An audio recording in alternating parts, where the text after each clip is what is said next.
ibu-ibu, bapak-bapak, saudari-saudara seiman. Pertama, gereja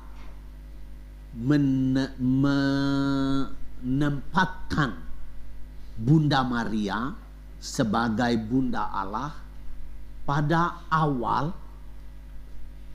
tahun 2024. Dan begitu setiap tahun tanggal 1 Januari gereja merayakannya sebagai Hari Pesta Maria Bunda Allah. Nah, apa maksud gereja menempatkan Bunda Maria di hari pertama tahun baru?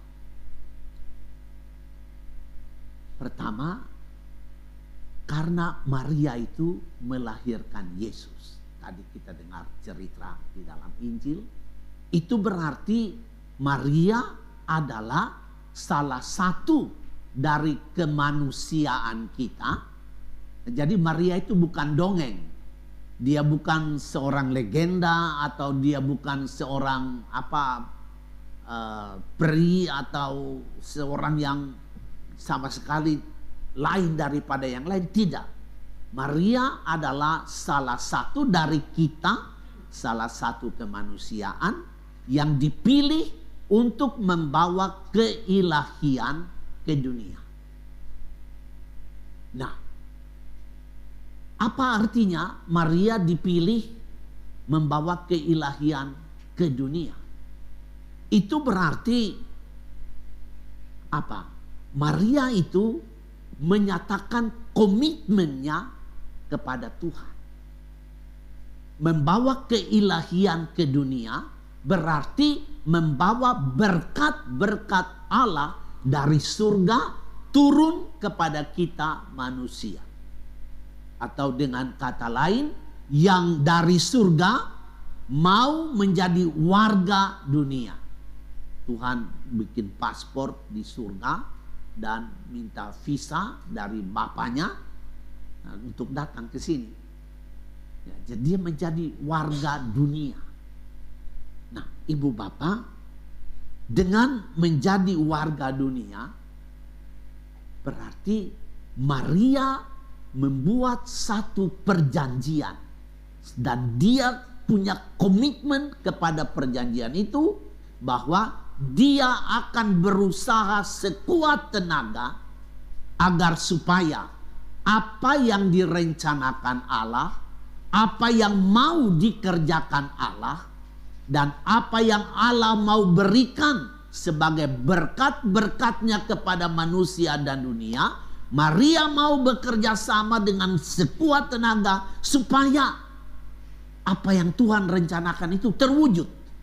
Itulah yang dia katakan kepada malaikat Gabriel, "Aku ini hamba Tuhan, terjadilah padaku menurut perkataanmu." Itu adalah komitmen Maria. Dia mau bekerja sama sekuat tenaga dengan Tuhan supaya apa yang Tuhan mau, apa yang Tuhan ingin kerjakan, dan berkat-berkat yang Allah janjikan terwujud sepanjang 12 bulan ke depan ini.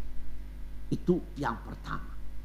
Dan yang kedua adalah dengan Maria melahirkan Yesus, salah seorang dari kemanusiaan, salah seorang perempuan dari sekian banyak perempuan yang ada di dunia ini, maka kita mesti tiba kepada kesimpulan bahwa Allah yang maha tinggi itu, yang tidak dapat dijangkau oleh kemanusiaan yang fana, dia membiarkan dirinya supaya dijaga, dirawat, dibesarkan, dan dipelihara oleh manusia.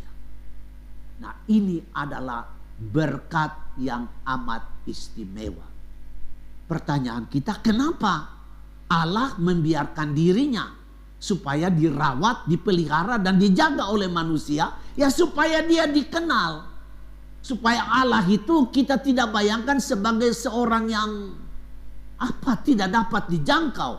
Tetapi Allah itu adalah seorang dari antara kita dia menjadi manusia dan menjadi tetangga kita.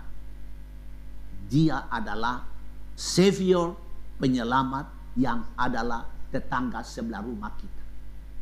Nah, itulah maksudnya. Yang Allah yang ilahi membiarkan dirinya dijaga, dirawat dan dipelihara oleh manusia. Jadi kita mengucapkan selamat tahun baru, artinya kita mohon agar supaya Allah melimpahkan berkat-berkat-Nya sepanjang 12 bulan ke depan ini kepada kemanusiaan. Itu yang kita minta. Nah, sekarang coba kita lihat berkat-berkat yang Allah mau berikan kepada kita. Ini dibaca di dalam kitab Bilangan dari bacaan pertama hari ini. Pertama yang kita minta dalam tahun baru adalah semoga Allah memberkati dan menjagai kita. Ini berkat pertama yang kita harus minta, Ibu Bapak. Nah, saya terangkan kepada kita dengan coba sesederhana mungkin supaya kita mengerti, oh, kalau kita mengucapkan selamat tahun baru, itu artinya kita minta berkat ini. Semoga Allah memberkati dan menjagai kita. Ibu Bapak, berkat lawan katanya adalah kutuk. Dan kutuk yang paling menyeramkan ialah ketika orang membiarkan dirinya atau kemanusiaan membiarkan kemanusiaan lain diterkam, dimangsa oleh kekuatan-kekuatan gelap. Ini kutuk yang paling maut, mematikan. Kemanusiaan kita diterkam, dimangsa oleh kekuatan gelap, kekuatan jahat. Ibu Bapak, kekuatan jahat itu tidak usah diminta. Ya, dia tidak usah diminta. Dia tidak usah didatangkan. Dia ada di sekeliling kita. Sekarang kita duduk di sini, kekuatan gelap itu pun ada di sini. Dia ada di tempat di mana kita bekerja, di rumah sakit, di klinik, di restoran, di kehidupan rumah tangga kita, di mobil pada waktu kita berkendara. Kekuatan jahat itu ada di sekeliling kita. Jadi dia tidak perlu didatangkan. Nah, sekarang kita minta Allah menjagai kita. Artinya apa? Kita minta Tuhan membuat lingkaran berkat keliling kita. Lingkaran kehidupan mengelilingi kita. Jadi, sekalipun kekuatan gelap itu ada di sekeliling kita, tetapi dia tidak bakalan masuk di dalam lingkaran itu, karena yang membuat lingkaran itu adalah Allah. Selama kita tinggal di dalam lingkaran berkat ini, kekuatan jahat tidak bakalan menang atas kita. Tidak bakalan. Yang jadi masalah adalah ketika saya keluar dari lingkaran berkat itu. Nah, itu disitulah kita akan diterkam. Nah, pertanyaan kita, lingkaran berkat itu apa? Lingkaran itu, kenapa saya mesti tinggal di lingkaran itu, dan itu sebenarnya apa? Ibu Bapak, kita ini semua orang-orang janji. Untuk menjadi dokter medis harus janji, sumpah. Untuk menjadi suami istri harus sumpah. Untuk menjadi seorang Katolik harus janji. Janji baptis yang selalu kita ulang-ulang kan. Untuk menjadi pegawai, menjadi tentara, menjadi polisi, kita semua janji. Nah, Ibu Bapak, janji itu adalah satu lingkaran berkat. Selama kita tinggal di dalam lingkaran berkat, artinya kita setia kepada apa yang kita janji, tidak bakalan kekuatan gelap akan menerkam kita. Tidak bakalan. Tetapi pada waktu kita menyeleweng, berarti kita keluar dari lingkaran berkat itu. Umpamanya anak tidak patuh kepada ayah dan ibunya, itu dia keluar dari lingkaran berkat. Suami selingkuh, itu artinya dia keluar dari lingkaran berkat. Pegawai negeri tidak menjalankan tugas dengan baik, makan gaji buta, dia keluar dari lingkaran berkat. Nah, ibu bapak, Tuhan membuat lingkaran berkat itu kepada kita melalui perjanjian. Saya akan menjadi Allahmu dan engkau akan menjadi anakku. Saya akan menjadi bapamu dan engkau menjadi umatku. Nah, ini perjanjian. Nah, selama kita tinggal di dalam lingkaran berkat, kekuatan gelap itu tadi saya katakan dia berada di sekeliling kita dan kita tidak perlu meminta atau mendatangkan dia, tidak perlu. Tetapi dia tidak bakalan masuk mengganggu kita di dalam lingkaran berkat karena Allah memberi ruang hidup yang leluasa. Dan ini kita minta supaya ruang kehidupan ini Allah beri kepada kita selama 12 bulan ke depan. Dan kami mau tinggal di dalam ruang kehidupan itu supaya sungguh kami hidup dengan aman dan nyaman. Ini yang kita mesti minta. Yang kedua, kita minta dalam berkat yang dikatakan dalam bacaan pertama tadi, kita minta supaya Allah itu menyinarkan wajahnya kepada kita dan dia memberi kasih sayang. Kasih sayang. Ibu bapak, kasih sayang ini manusia sangat membutuhkannya. Coba kita bayangkan kalau kita hidup di dalam satu dunia dan di dalam dunia itu orang saling membenci, saling mendendam, mendengki, iri. Waduh, tidak aman. Orang tidak nyaman. Nah, kita minta supaya wilayah kedengkian, kebencian, dendam ini hilang. Tuhan menggantikannya dengan kasih sayang pada waktu dia menyinarkan wajahnya kepada kita. Dia memberi kepada kita kasih karunia-Nya, kasih sayangnya. Nah, ibu bapak, Tuhan itu kadang-kadang kita pikir bahwa wajahnya itu menyeramkan. Tetapi sama sekali tidak. Tuhan itu adalah Allah yang maha rahim, Allah yang maha baik, Allah yang maha pengasih dan maha penyayang, Allah yang tidak memperhitungkan kesalahan kita. Sejauh timur dari barat, begitulah dia membuang kesalahan-kesalahan kita. Itu adalah Tuhan. Yang tidak punya kasih sayang itu adalah kita, manusia. Manusia yang tidak punya kasih sayang. Coba bisa bayangkan saja di dalam rumah, seorang suami bisa teriak istrinya, "Hei, mata lu di mana? Ada di dengkul matamu." Coba, itu manusia. Tidak punya kasih sayang. Kata-katanya itu babi lu, anjing lu, itu tidak ada kasih sayang. Tuhan tidak pernah bilang babi lu. Ketika kita berbuat dosa, dia tidak bilang anjing kau, tidak. Dia hatinya baik. Nah, ibu bapak, karena manusia ini yang garang, suka marah dan keluarkan kata-kata yang kotor, menyakitkan, dan perbuatannya itu juga melukai, maka kita minta supaya Tuhan ini menyinari wajahnya kepada kita, supaya manusia ini berubah dari suka marah menjadi orang yang lemah lembut.